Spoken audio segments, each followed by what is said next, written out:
नमस्कार, मेरा नाम आलोक है। आप लाइव स्ट्रीज देख रहे हैं। हमारे विशेष कार्यक्रम सुबह की चाय में आपका बहुत स्वागत है। आज तारीख है 13 अगस्त, मंगलवार का दिन है। और सुबह की चाय जब आप पी रहे हैं, हमारे इस रोज के एपिसोड में हम आपको बताते हैं कि आखिर कौन कौन सी वो खबरें हैं जो आपको जाननी जरूरी है। उन खबरों के पीछे की बात क्या है, क्या उसकी वजह है।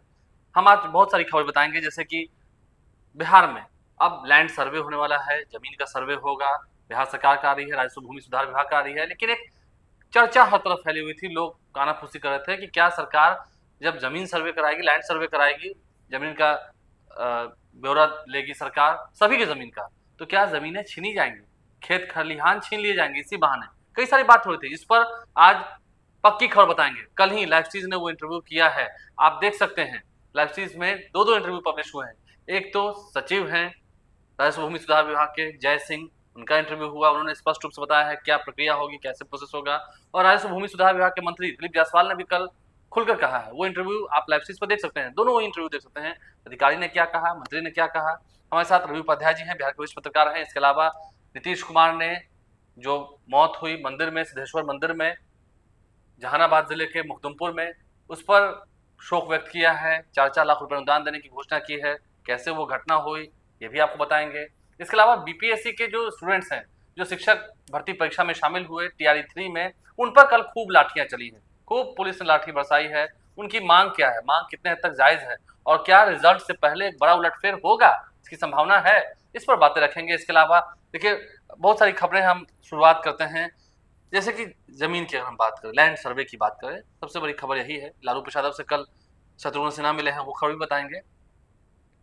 जमीन सर्वे की बात हो रही है, लैंड का सर्वे होगा। अब इसको लेकर गांव में चर्चा हो रही है, पूरे बिहार में चर्चा हो रही है, क्योंकि लैंड सर्वे तो पूरे बिहार में होना है।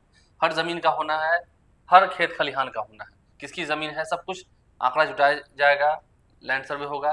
तो चर्चा यह है कि जमीन इसी बहाने छीन ली जाएगी, कागज अगर नहीं दिखाए तो। देखिए, सबसे बड़ी बात है कि 20 अगस्त से भूमि सर्वेक्षण का काम राजस्व एवं भूमि सुधार विभाग करने जा रहा है, शुरू होने जा रहा है। नीतीश कुमार की लंबे समय से इच्छा थी। बिल्कुल, देखिए, ये नीतीश कुमार की इच्छा कह लीजिए या सरकार, बिहार सरकार की इच्छा है, यह है कि इससे भूमि विवाद जो है सो खत्म हो जाएगा। हाँ, भूमि विवाद में काफी आपराधिक घटनाएं होती थी, हत्या हो जाती थी। यही हम बताना चाह रहे हैं। देखिए, सरकार की मंशा, सरकार का मोटो, सरकार का विचार यही है कि भूमि सर्वेक्षण के माध्यम से जो इधर उधर जो झोल झाल होता हो वह इसको पूरी तरह से। और देखिए, सबसे बड़ी बात है कि भूमि सर्वेक्षण से एक चीज तो आपको क्लियर होगा कि सब कुछ जो है सो एक क्लिक पर आप उसको देख सकिएगा, डिजिटलाइज हो जाएगा। डिजिटलाइज, वो जो है सो जो डिजिटाइजेशन होगा। हाँ, तो वो आपको किसी भी आदमी को, किसी का भी जो जमीन है, खेता खसरा खसियान, जो पुराना कागज का मोटा पूर्वजों के समय से चला रहा हाँ, है, वो नहीं। अब सिर्फ आपको एक क्लिक पर आपको सब कुछ आपकी जमीन के बारे में जानकारी आपको मिल जाए। हाँ, कल ही हमने इंटरव्यू किया था, मैंने खुद इंटरव्यू किया था कल। सचिव हैं जो निदेशालय है जिसमें ये लैंड सर्वे होना है, उसके निदेशक भी हैं, सचिव भी हैं, जय सिंह, बिल्कुल, वरिष्ठ आईएएस अधिकारी हैं। उन्होंने साफ साफ बताया कि ठीक है, आपके पास जमीन है, तो वो जमीन कैसे आई, पूर्वजों की संपत्ति है, वो आपको मिली, आपने किसी से खरीदी है, रजिस्ट्री के कागज होंगे, कुछ भी तो होगा, किसी ने विल जारी किया है, यानी किसी की वसीयत है, वसीयतनामे के हिसाब से आपके पास है, कुछ तो होगा। देखिए, वही कहने टैक्स की रसीद होगी। बिल्कुल, देखिए, कहने का मतलब वही है कि आपको, आपकी जमीन है तो उसका जो पूरा दस्तावेज है वो आपको 20 तारीख से जब शुरू होगा भूमि सर्वेक्षण, तो आपको जो अधिकारी कर्मचारी जो जाएंगे आपके जगह पर, आपके स्थान पर, वह उसको जाके उनको दिखाना पड़ेगा, नापा जाएगा। हाँ, नापा जाएगा, उसके मेजरमेंट होगा, वह कुछ तभी तो तैयार होगा कि आधार बनेगा, सब कुछ तैयार होगा और तब डिजिटलाइज होगा। तब आपको अपनी जमीन के बारे में, अब जो जमीन का जो पंगा होता था, जो झगड़ा झंझट, ये जो विवाद, वह समाप्त हो जाएगा और आप अपने जमीन का एरिया, वर्ग फीट, जो भी एरिया है वह आप नाप सकते हैं। लेकिन एक बात ये भी है, इसमें ध्यान रखने वाली बात है, कल बिहार के मंत्री दिलीप जायसवाल भी कह रहे थे, उन्होंने कहा, जो उनके सचिव हैं राजस्व भूमि सुधार विभाग के जय सिंह, उन्होंने भी कहा कि अगर कागज में जितना लिखा हुआ है उससे ज्यादा आपने निकाल लिया, बना लिया, निर्माण कर लिया, वो तो गलत है। देखिए, निश्चित रूप से वो तो उसकी देखिए, नपैया होगी, आप नापी एक जाएगी। बात समझ लीजिए, जमीन किसी की छीनी नहीं जाएगी, एकदम आप क्लियरिटी के साथ हाँ, समझ जितना लीजिए। आपका कागज पे लिखा हुआ है उतना हाँ, ही आपका वो जमीन होगा। और किस स्थिति में आपका जो जमीन का जो माप है, जो कागज है, उसमें पोखरा है, तालाब है, जंगल है, फॉरेस्ट है, क्या है, वह आपको दिखाना पड़ेगा, बताना पड़ेगा। किस स्थिति में कोई संरचना तो नहीं है उसमें, क्या है, कैसे, वह बताना पड़ेगा। एकदम पूरी तरह से क्रिस्टल क्लियर है। और ये आप जमीन दिखाइएगा तो वो 20 अगस्त से जब शुरू होगा, प्रारंभ होगा, तो वो आपको बताना पड़ेगा कंसर्न अधिकारी को, कंसर्न जो भी जाएंगे राजस्व एवं भूमि सुधार विभाग, अधिकारी को तो बताना पड़ेगा। बिल्कुल। लेकिन ये भी बात है कि जहाँ कुछ अवैध निर्माण किया होगा, उसका कागज नहीं होगा, तो फिर उस पर तो कार्रवाई होगी। देखिए, जो आपको जो डॉक्यूमेंट्स है, डॉक्यूमेंट्री प्रूफ तो आपको देना पड़ेगा। नहीं, मान लीजिए आपने सरकारी जमीन पर कुछ निर्माण कर रखा है, तो वो गलत हो, वो गलत है, बिल्कुल।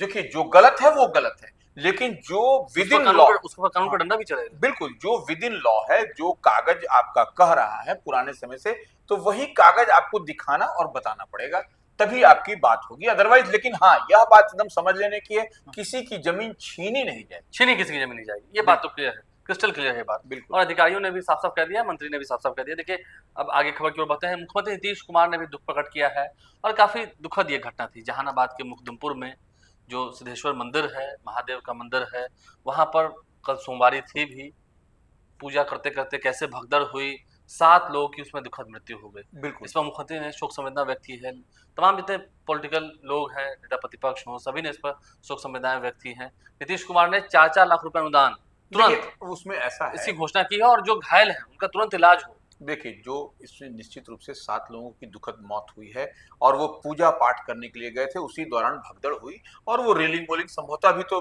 जांच हो ही रही है, किस कारण से और कैसे टूटा, तो वो और भगदड़ की स्थिति का क्या हुआ, वो मैटर ऑफ इन्वेस्टिगेशन है। लेकिन मुख्यमंत्री जो राहत कोष है, उससे 4-4 लाख रुपए पीड़ित परिवार को दिया गया है, या और मुख्यमंत्री ने इस पर संवेदना भी, गहरी संवेदना भी जाहिर की है।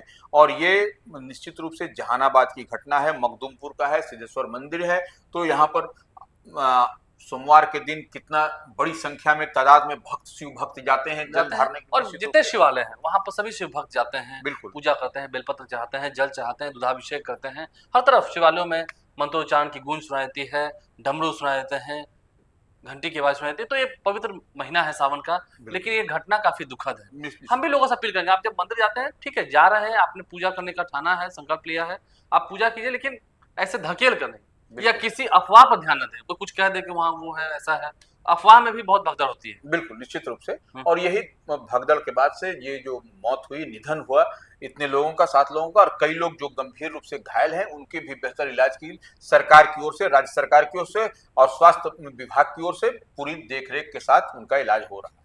पूरा इलाज हो रहा है। देखिए, कल बीपीएससी के जो स्टूडेंट थे, जिन्होंने शिक्षक भर्ती की परीक्षा दी है, परिणाम अभी आना है, रिजल्ट आया नहीं है, उससे पहले उन्होंने आंदोलन शुरू किया, 1 कैंडिडेट 1 रिजल्ट। और इसको लेकर उन्होंने बीपीएससी कार्यालय जो है पटना में, राजवंशी नगर के ठीक सामने, जहाँ राजभवन वाला वो एरिया है, वहाँ उन्होंने ऑफिस का घेराव करना चाहा। अब इस पर पुलिस बिफरी, पहले समझाया गया, जब वो नहीं माने तब फिर उन पर कल लाठियां बरसाई गई हैं, और खूब जोरदार लाठी बरसाई गई है। 2-3 राउंड लाठियां बरसी हैं, यानी कि बीपीएससी के पास, फिर उधर सचिवालय की तरफ बढ़ गए, फिर सचिवालय घेरने का कोशिश किया, वहां भी लाठियां बरसाई गई। तो उनकी मांग है 1 कैंडिडेट 1 रिजल्ट। नहीं, 1 कैंडिडेट 1 रिजल्ट, और उसके पहले, रिजल्ट से पहले काउंसलिंग होनी चाहिए, ये उन लोगों की डिमांड है। तो ये देखिए, एक बात तो समझना पड़ेगा, यह डिमांड कोई टीआरई 0.30 के समय से नहीं है, 1 से है, वे 1 और 2 के समय से भी है। लेकिन बीपीएससी ने इन सब बातों को नजरअंदाज करके वो अपना एग्जाम लिया, अपना एग्जाम, तो यही इन लोगों की नाराजगी है कि 1 कैंडिडेट 1 रिजल्ट होना चाहिए, और परिणाम से पहले, रिजल्ट से पहले काउंसलिंग होनी चाहिए। होता क्या है कि एक स्टूडेंट जो होते हैं वो 3 जगह अप्लाई करते हैं, प्राइमरी में भी, सेकेंडरी में भी, हाई सेकेंडरी में भी। बिल्कुल, उनका रिजल्ट निकल जाता है, ज्वाइन, ठीक है, अगर 2 जगह भी रिजल्ट निकल गया, किसी किसी का तो 3 जगह रिजल्ट निकल जाता है। जब हाई सेकेंडरी का रिजल्ट निकल गया तो प्राइमरी का भी निकल गया होगा, निश्चित रूप से। अब होता यह है कि वो ज्वाइन तो किसी एक जगह करेंगे, हाई सेकेंडरी में करेंगे, जाहिर सी बात है, जो सर्वश्रेष्ठ होगा, 2 जगह वो छोड़ देंगे, अब वो सीटें खाली रह गई, बिल्कुल, तो फिर वहां फिर से भर्ती करनी पड़ेगी और उसका समय भी लगेगा।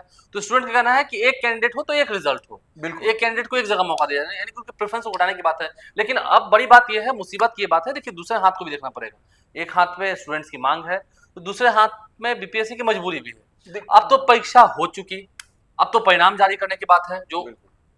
पुरानी जो रिजर्वेशन पॉलिसी है उसी आधार पर रिजल्ट जारी होगा, और देर भी हो रही है, फिर नियुक्ति पत्र कब बटेगा, तो बिल्कुल ये मसला है। देखिए, निश्चित रूप से जो लाठी चार्ज की बात है वह आपको रिस्ट्रिक्टेड जोन में आप चले गए। हाँ, वो वीवीआईपी जोन है। बगल में राजभवन है, मुख्यमंत्री आवास है, बिल्कुल। तमाम इतने वीवीआईपी रहते हैं, हाँ। रोड के उस तरफ भी कई मंत्री का घर है। निश्चित रूप से तो उस एरिया में आपको प्रोसेशन, डेमोन्स्ट्रेशन, आपको प्रदर्शन करना पे प्रतिबंध है। और स्टूडेंट्स के हड़ताल तो बहुत चर्चित है, बिल्कुल, तो क्या ये क्या रूप ले लेते हैं आगे चलकर। निश्चित रूप से तो वो जो है सो जो शिक्षक नेता हैं, आज उनकी कल जो है सो उनकी पिटाई भी हुई प्रदर्शन के दौरान। दिलीप जो है, दिलीप कुमार, हाँ, दिलीप कुमार की पिटाई भी हुई और पुलिस ने उनको पीटा भी। तो वो निश्चित रूप से आप जब उस एरिया में आप जाएंगे तो निश्चित रूप से पिटाई तो होगी, वो पुलिस ये पीटेगी। आज कोई पहली बात तो है नहीं। हाँ, नहीं नहीं, मतलब कई ऐसे हम किसी का मजाक नहीं उड़ा रहे हैं। कोई भी संगठन जब राजभवन घेराव के लिए, मुख्यमंत्री आवास घेराव के लिए, कई लोग तो मुख्यमंत्री आवास के बाहर आत्महत्या करने चले जाते हैं, बिल्कुल। नहीं, आप आग लगाने चले जाते हैं, ये गलत बात है। देखिए, रिस्ट्रिक्टेड जोन में आप नहीं जा सकते, नहीं जा सकता। यह नियम है, नॉर्म से, यह कायदा है, यह कानून है। उस कानून का अगर यदि आप उल्लंघन करेंगे पुलिस भी मजबूर है, तो पुलिस मजबूर है। पुलिस की भी अपनी नौकरी है, अपनी वर्दी है, हाँ। तो उसको तो बचानी पड़ेगी। तो वो तो अपना वो कार्रवाई कैसे छोड़ देंगे? आज आप करेंगे, कल फिर वो करेंगे, फिर वो करेंगे, फिर ये सिलसिला बढ़ता चला जाएगा। निश्चित रूप से तो तो वही जो है सो उसी पर यह कार्रवाई हुई है। यह पुलिस लाठीचार्ज कल जो हुई इसी को लेकर के हुई, और उसके बाद से जो डिटेंशन हुआ उन लोगों की पुलिस ने पकड़ करके रखा भी सचिवालय थाना में, उसके बाद फिर संभवतः लेट आवर्स देर शाम को छोड़ा गया, देर हाँ, रात को छोड़ा गया। बिल्कुल। देखिए, बात यहाँ तक ये निकल के आ रही है, आज तो कैबिनेट की बैठक भी हुई थी, कैबिनेट की बैठक तो आज होगी नहीं, लेकिन देखना यह है कि क्या ये बड़ा उलटफेर इस बार हो पाता है। हालांकि उम्मीद कम है, मैं सीधा कह दे रहा हूँ, उम्मीद कम है। कई अधिकारियों से बात हुई है, कई नेताओं से बात हुई, उम्मीद कम है कि ये अब रिजल्ट से पहले इतना बड़ा उलटफेर हो पाएगा, ये संभव नहीं है। बिल्कुल, ये संभव नहीं, ये टीआरई 4 में फिर देखना होगा क्या होता है। बिल्कुल। तो ये बड़ा सवाल रहा, बड़ी खबर है, मांग भी अभी तक पेंडिंग है, देखना होगा। कल लालू प्रसाद से मिलने गए थे शत्रुघ्न सिन्हा, पहले शिवानंद तिवारी से मुलाकात हुई।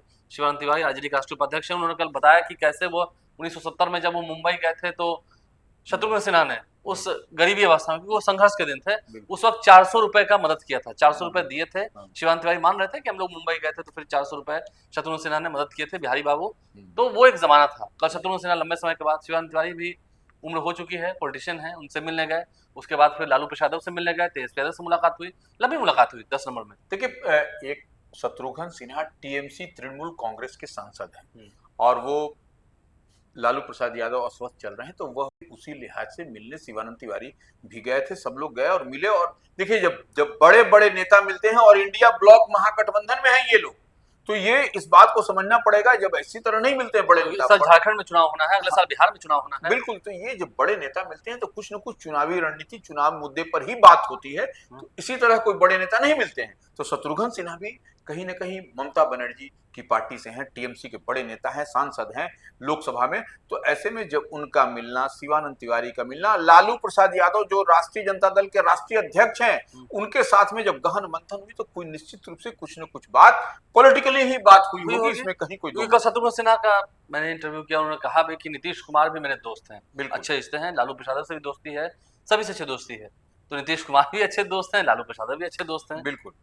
लेकिन देखिए, इन सब के बीच कल जो है सो जब ये लोग मिल रहे थे, सब हो रहे थे, तो उसी बीच में झारखंड से भी राजद के कार्यकर्ता आए थे, आरजेडी के जो संगठन के लोग हैं। हाँ, इस साल झारखंड में चुनाव होने हैं। बिल्कुल। तो वो लोग आकर के वहां के प्रदेश अध्यक्ष, जो झारखंड के प्रदेश अध्यक्ष हैं संजय सिंह यादव, उनको हटाने की मांग को लेकर के लंबे समय तक राबड़ी देवी आवास के बाहर, लालू प्रसाद यादव के आवास के बाहर खड़े रहे। बाद में तेजस्वी यादव से मुलाकात हुई, जानकारी है, बाद में तेजस्वी यादव से मुलाकात भी हुई, उन्होंने अपनी मांग रखी है तेजस्वी यादव के सामने।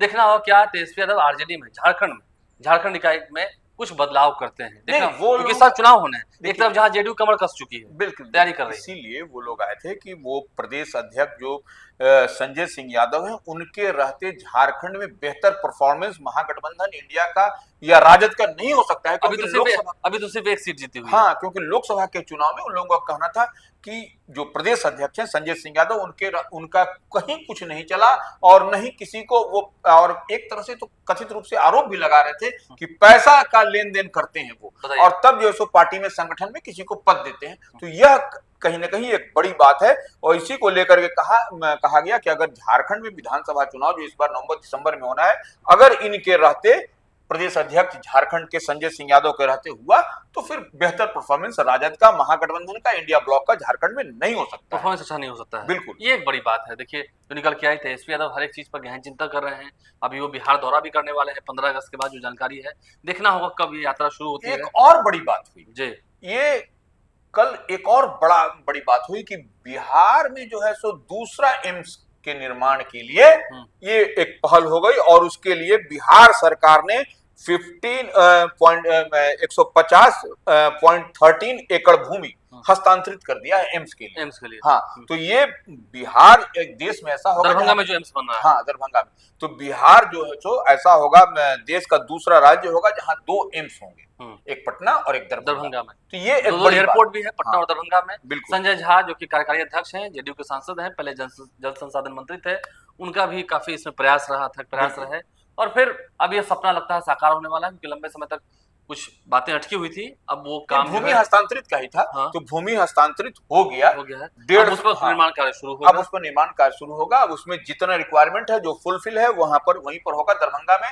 तो ये एक बिहार के लिए बड़ा तोहफा, बड़ी बात है कि 2-2 एम्स बिहार में होगा। अब लोगों के स्वास्थ्य के क्षेत्र में आपको इधर उधर जाने की जरूरत नहीं पड़ेगी। एक बड़ी बात है। देखना ये है आने वाले समय में क्या बदलाव होते हैं। सुबह की चाय के इस कार्यक्रम में आज के लिए इतना ही। हमने कई खबरों से आपको अवगत कराया है, बताई हैं खबरें। आप लाइव स्ट्रीम साबरन हैं, हर रोज प्रतिदिन सुबह 8:30 बजे सुबह की चाय विशेष कार्यक्रम के साथ आपसे मुलाकात होगी। हमारे चैनल को सब्सक्राइब कर लें, साथ साथ फेसबुक पेज भी लाइक करें। धन्यवाद।